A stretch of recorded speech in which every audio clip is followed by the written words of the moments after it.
नमस्कार, मैं Alka Shukla the Bihar teachers history makers hashtag TVT मंच के माध्यम से आप सबों के सामने फिर एक नए टॉपिक के साथ हाजिर हूँ। देखते हैं आज का टॉपिक। मम्मी, हमें वस्तुएं कैसे दिखाई देती है? वस्तुएं कैसे दिखाई देती हैं? तो सबको पता है ना तुमको कि हम अंधेरे में वस्तुओं को नहीं देख सकते हैं।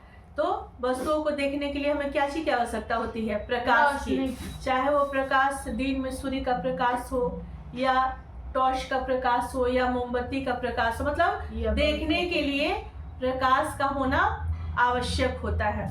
जब प्रकाश स्रोत के माध्यम से प्रकाश स्रोत किसी वस्तु पर पड़ता है, ठीक है, और वस्तुओं से टकरा करके हमारी आंखों पर पड़ता है, तो हमारी आंखों के परिसर यानी रेंज तक जहां तक वस्तुएं दिखाई देती है वही क्या होता है, वही हम देख पाते हैं। उन सभी वस्तुओं को हम देख पाते हैं। मम्मी ये परिसर क्या है? परिसर देखो, प्रकाश का स्रोत तो हर एक जगह दिख रहा है ना। मान लो ये कमरे हैं, तो इस कमरे में प्रकाश हर एक जगह से टकरा करके गिर रहा है। हाँ। लेकिन हम सभी तरफ तो नहीं देख पाते हैं ना, बहुत बगल, इधर बगल या पीछे नहीं देख पाते हैं। हाँ। तो मेरी आंख का परिसर यानी जहां तक हमारी आंखों के देखने का रेंज होता है, ठीक है, वहां तक ही हम देख पाते हैं। हाँ। तो उसे ही परिसर कहते हैं। तो जब प्रकाश सीधे उस वस्तु पर पड़कर हमारी आंखों पर जब टकराती है और जहां तक वो रेंज होता है आंख, उसका क्या होता है,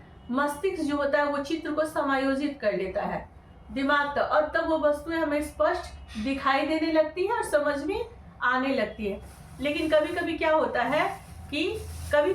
है प्रकाश जो होता है वो किसी वस्तु से टकरा कर उसके पार भी हो जाती है और उस पार वाली वस्तुएं भी हमें दिखाई देने लगती है। जैसे मान लो कि ये टॉर्च है, ये टॉर्च को मैंने जलाया, तो ये जैसे मैंने चश्मा पहना है, ठीक है, चश्मा पहना है, तो क्या है, ये प्रकाश जब है तो प्रकाश क्या हुआ, चश्मे की कांच की सहायता से पार हुआ, टेबल पे दिखा। हाँ। तो क्या हुआ, इस वस्तु, ऐसी वस्तुओं को क्या कहेंगे हम, पारदर्शी वस्तुएं। जैसे यहाँ मैंने कांच रखा है, ये कांच से भी गया तो प्रकाश क्या हुआ, उस पार की भी वस्तुएं हमें दिखाई देने लगी। जैसे ये टेबल है, ये हो गया। फिर ये सेलो टैप है, कभी कोई चीज नोट वगैरह फट जाता है तो चिपकाते हैं, देखो ये सेलो टैप है। सेलो टैप पे भी जब हमने क्या हुआ, लाइट को डाला तो क्या हुआ, दिखाई देने लगा। ये क्या हुआ, ये दिखाई दे रहा है। हाँ। तो यानी क्या हुआ, ये क्या हुआ, पारदर्शी हुआ। तो ऐसी वस्तु क्या हो गई, पारदर्शी हो गई। फिर ये रहा, हाँ, या फिर ये को, ये इससे भी दिखाई देने लगी और इससे भी हम देख पा रहे हैं कि ये नीचे टेबल है या कोई भी चीज पढ़ने वाला, जैसे ये माचिस है, लिखा है होम लाइट, तो ये भी देख पा रहे हैं ना। तो ऐसी वस्तुएं क्या हुई, प्रकाश जिन वस्तुओं को पार करके दूसरी तरफ की भी वस्तुएं दिखाई देने लगे, क्या कहेंगे, पारदर्शी वस्तुएं। जैसे ये भी है, इसके ऊपर भी पॉलीथीन है ना, पॉलीथीन के बाहर भी ये दिखाई देने लगी, तो ये कहलाएगा तुम्हारा पारदर्शी वस्तुएं। अब वहीं पर कभी कभी प्रकाश का स्रोत ऐसी वस्तुओं से टकराता है जिसके पार हमें दिखाई नहीं देती और वहीं से प्रकाश टकरा करके वापस हमारी आंखों पर लौट जाता है। तो ऐसे वस्तुओं को क्या कहेंगे, अपारदर्शी।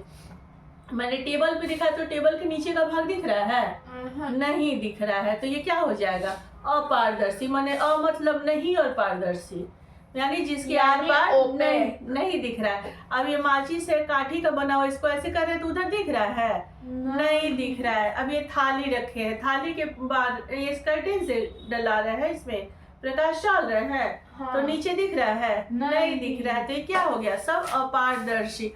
जैसे दीवार पे भी हम फोकस करते हैं, जैसे ये देखो यहाँ भी कर रहे हैं फोकस, तो उस पार की वस्तुएं दिख रही हैं, उस पार की वस्तुएं नहीं दिख रही हैं।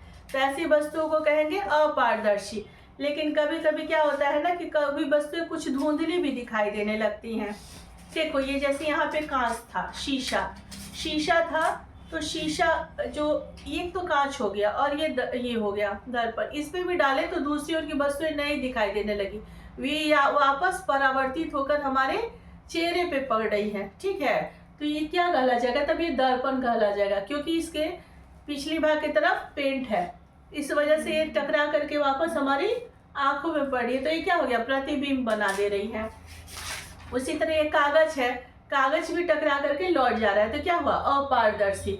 तो समझ में आया अपारदर्शी। अब वहीं पर देखो, वहीं पर मान लो मैंने एक पेपर लिया था, यहाँ एक पेपर है और इस पेपर मैंने तेल लगा दिया हुआ है। अब इसकी सहायता से देखो इस टेबल पे देखते हैं तो क्या होता है, लाइट आ रहा है लेकिन ये देखो धुंधला नजर आ रहा है टेबल पे। हाँ। तो कुछ वस्तुएं क्या होती है, धुंधली दिखाई देती है, तो इसे क्या कहेंगे? पारभासी वस्तुएं। अब ये पॉलीथीन है, सामान हम लोग लाते हैं तो कभी कभी लाते हैं तो कुछ दिखता है कुछ नहीं, लगता है कि अंदाजा करते हैं ना, आभास होता है, ठीक है, हमें आभास होता है इससे अंदर। तो देखो ये दिख तो रहा है लेकिन ये क्लियर नहीं दिखता है, तो क्या होता है, प्रकाश कुछ धुंधली या अंशतः पार होती है, तब क्या होता है, हमें इसे कहते हैं पारभासी वस्तुएं। तो ये तो समझ में आ गया कि जब वस्तुएं टकरा करके लौटती है। अब प्रकाश हमेशा सीधी रेखा में गमन करता है, सीधी रेखा यानी दम सामने। चलो पहले इस मोमबत्ती को चिपका करते हैं और फिर इसे जला कर देखते हैं कि कैसे पता चलता है कि बस ये प्रकाश हमेशा सीधी रेखा में गमन करता है। देखो ये मोमबत्ती जल गई। अब क्या करते हैं हम, ये टॉर्च है, ये मतलब नली है मैंने लिया हुआ है, और लाइट ऑफ कर देते हैं, थोड़ी देर के लिए लाइट ऑफ करते हैं। लाइट ऑफ करो और फिर इसको हम देखते हैं तो अंधेरे में ये क्या होता है, ये हमें सीधी दिखाई दे रही है। देखो ये प्रकाश हमें सीधी दिखाई दे रही है। चलो अब क्या करते हैं, लाइट ऑन करो और फिर क्या करते हैं, हम इसी को ऐसे नली मोड़ लिए और जब इसके भीतर फिर देखिए, ऑफ करो, हाँ फिर अब जलाओ।